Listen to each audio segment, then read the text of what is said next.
E aí, meus amigos? Bom ou não? O presidente, e precisamos deixar isso absurdamente claro, já que o Bonner e a Vasconcelos se recusaram a usar o termo que é absoluto. O presidente do Brasil, Jair Messias Bolsonaro, ontem em seu Twitter, após a sabatina na Goebbels, postou o seguinte... Abre aspas. Foi uma enorme satisfação participar do pronunciamento do William Bonner. KKKKK. Muito tiozão ele. Na medida do possível, com muita humildade, podemos esclarecer e levar algumas informações que raramente são noticiadas em sua emissora. Pela paciência e audiência, o meu muito obrigado a todos. Fecha aspas. E essa postagem do presidente nos fala muita coisa que eu preciso dar contexto para que vocês apreciem o post como realmente deve ser apreciado. A primeira é que numa entrevista, numa sabatina, você espera que o entrevistador vá deixar você ao menos responder, né?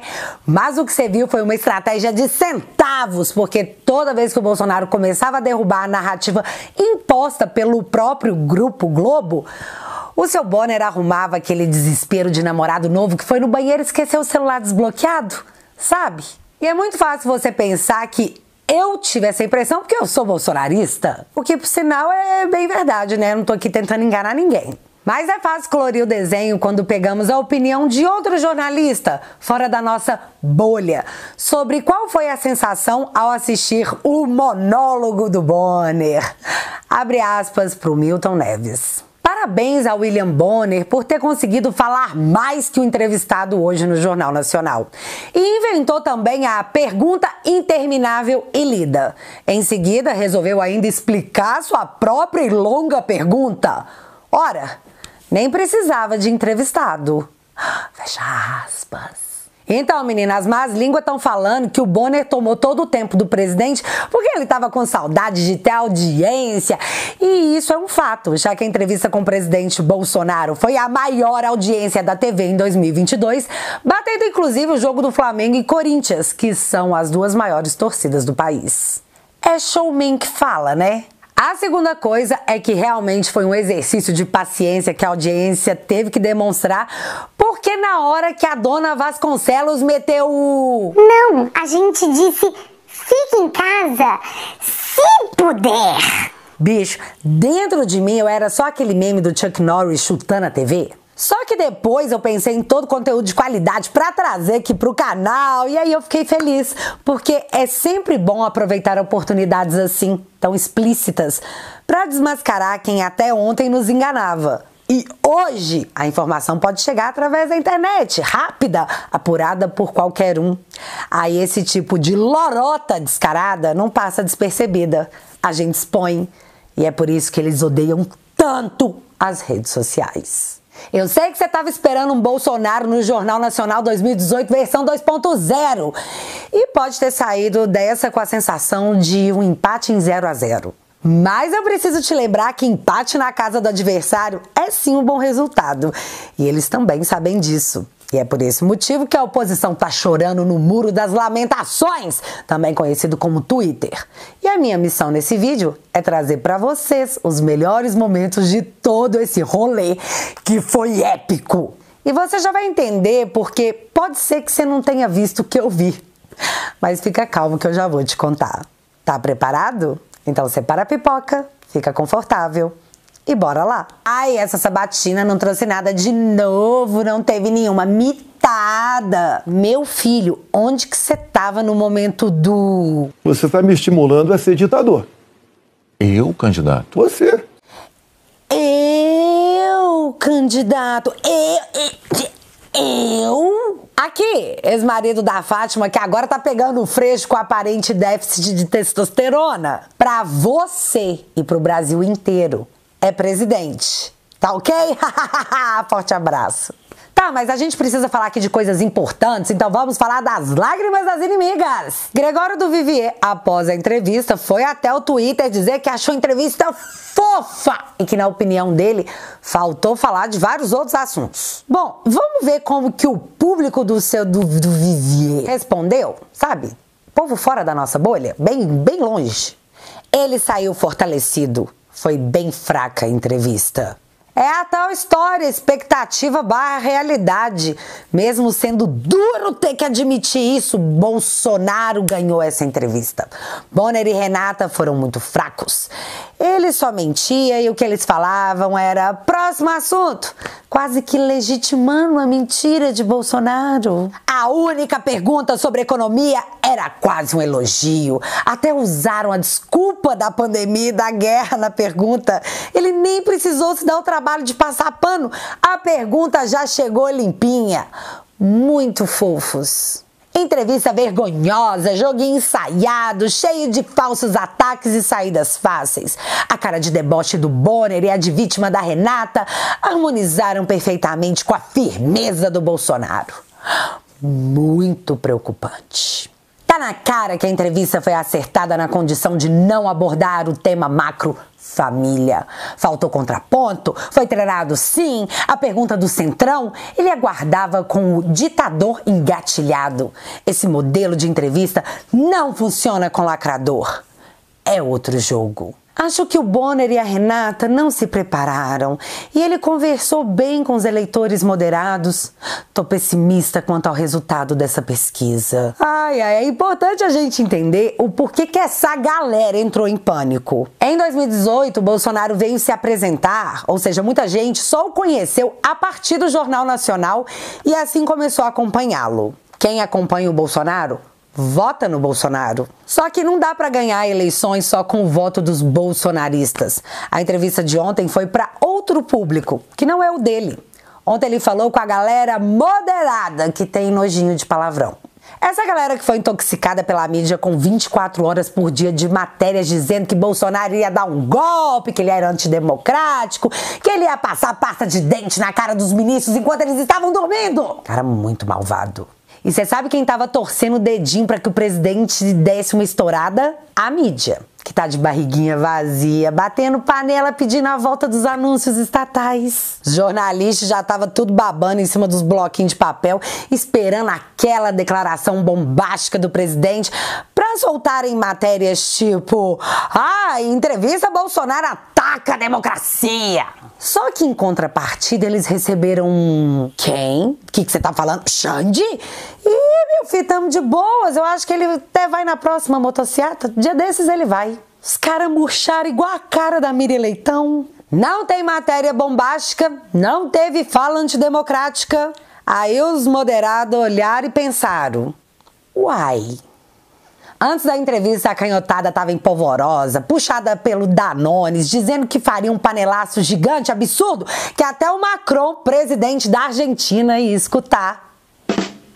Aí a gente vai lá ver os vídeos dos panelaços.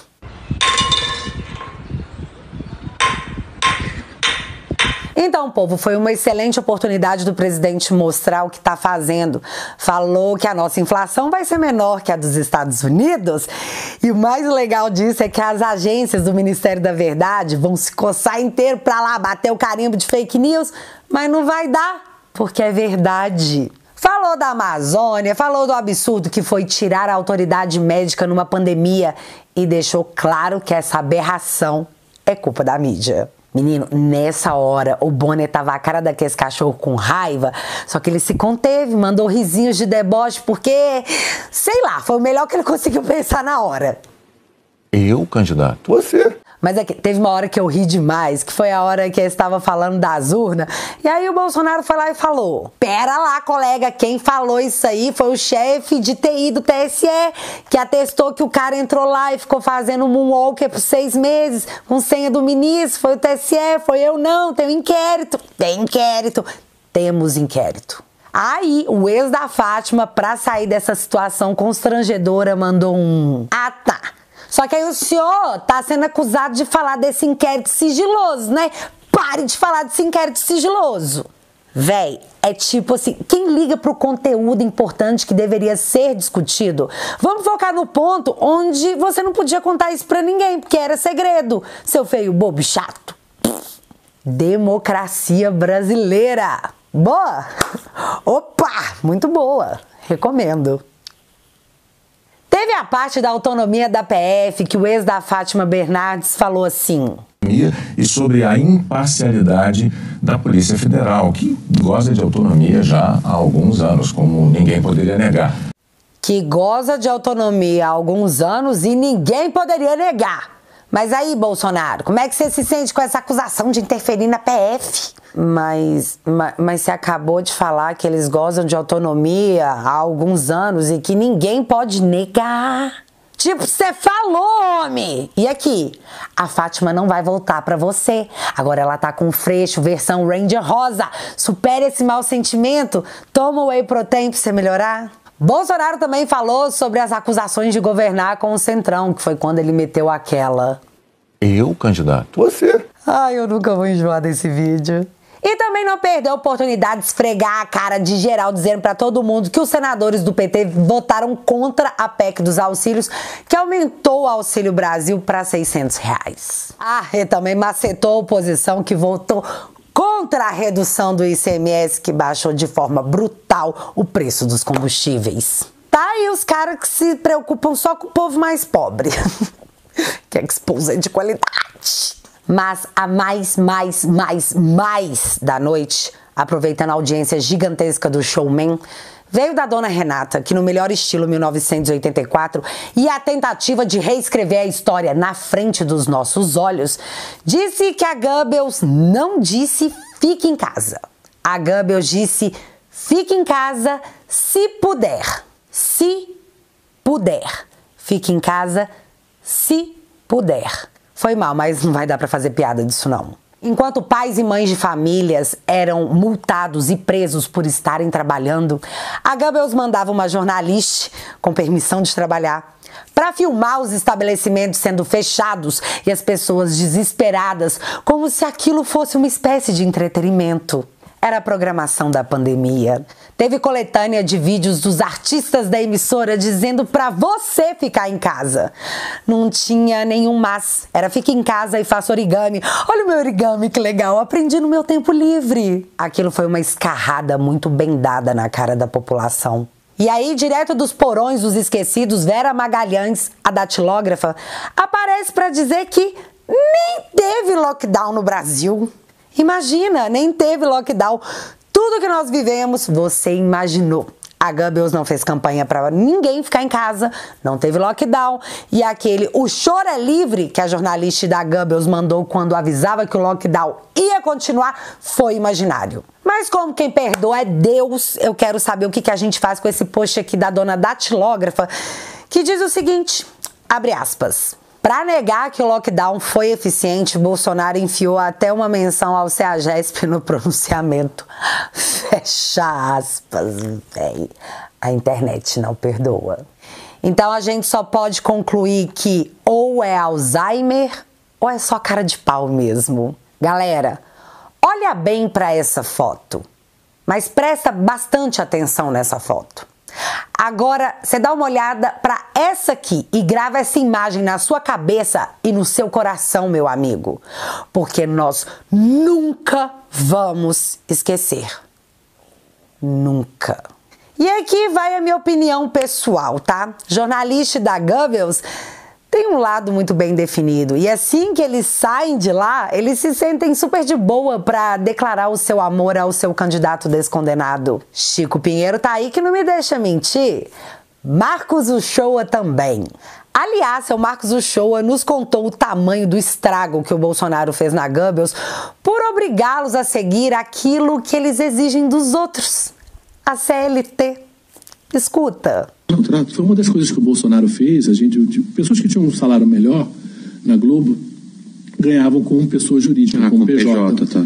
E no primeiro ano do Bolsonaro, ele já foi em cima da Globo, em termos trabalhistas, dizendo que isso não podia ser assim, etc e tal, e todo mundo passou a voltar a ser funcionário. Ah, é? Todo mundo, até Galvão, até Faustão. Todo mundo tinha que ser funcionário. Você entendeu o tamanho do prejuízo? Eu acho que pode ter ficado uma certa mágoa, né? Ainda mais se a gente analisa com essa comparação aqui. Lucro líquido da Goebbels, ou seja, o quanto a emissora de fato pôs no bolso. 2010, 2,7 bilhões. 2015, 3,01 bilhões. 2016 e 2017, anos do Temer, 1,2 bilhões. 2021, 174 milhões. Reza a lenda que o bolso segue sendo a parte do corpo que mais dói. E no meio disso tudo tinha a história da mão, né? A colinha do Bolsonaro escrita na mão, que já é tradicional desde 2018.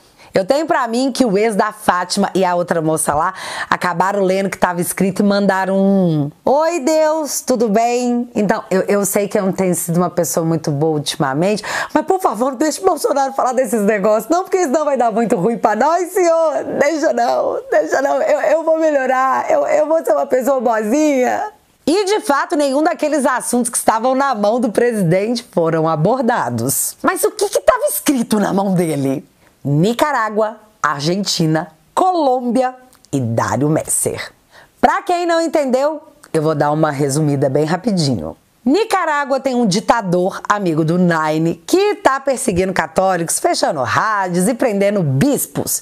Enfim, até o Papa se pronunciou. Já a Argentina, bem, tá quebrando com a inflação maior que a da Venezuela. E agora a Cristina Kirchner, amiga do Nine, viu o Ministério Público pedir 12 anos de prisão pra ela por integrar o maior esquema de corrupção que a Argentina já viu. Na Colômbia, o seu Petro, que foi apoiado pelo Nine, acabou de anunciar um ex-guerrilheiro pra inteligência do governo. Já Dário Messer, Dário Messer disse que repassava milhares de dólares aos Marinho, irmãos Marinho, donos da Goebbels. Galera, e só um adendo aqui. Quem quiser saber mais sobre esses temas da mão do Bolsonaro, eu recomendo esse livro aqui do professor Olavo, O Foro de São Paulo, que eu até pedi pro pessoal da livraria colocar em promoção, porque isso aqui é mais do que utilidade, é manual de sobrevivência. E eu vou deixar o link fixado aqui no comentário, tá? Continuando sobre a mão do Bolsonaro, a gênia da comunicação, a Anira, resolveu postar a foto da mão do Bolsonaro. E eu juro que eu acredito que ela não fazia a menor ideia do que estava rolando nesses países. Muito menos quem seria o Dário Messer. Aí eu acho que alguém deu toque na moça que correu para pagar, porém o marketing já estava feito. Os termos Nicarágua, Argentina, Colômbia e Dário Messer explodiram nas pesquisas do Google. Boa noite, Anira. Vi que apagou o último post. Tá tudo bem? E se você ainda tem dúvida se a participação do Biruliro na Goebbels foi boa, eu deixo com vocês essas matérias aqui do UOL. Talvez o mais militante dos folhetins. Na minha opinião, é claro. Bonner e Renata ficaram com imagem agressiva em entrevistas. O choro é livre. Bolsonaro não foi mal na entrevista. E é assim que eu vejo a Goebbels elegendo o Bolsonaro de novo? Olha só. E aos que se sentiram magoados, com seus corações cheios de buraquinhos, segura o choro, porque ele tem que durar até 2026. Galera, quarta-feira tem motociata do homem em Belo Horizonte, às 4 horas da tarde, lá na Pampulha. Então, minerada, bora dar um show.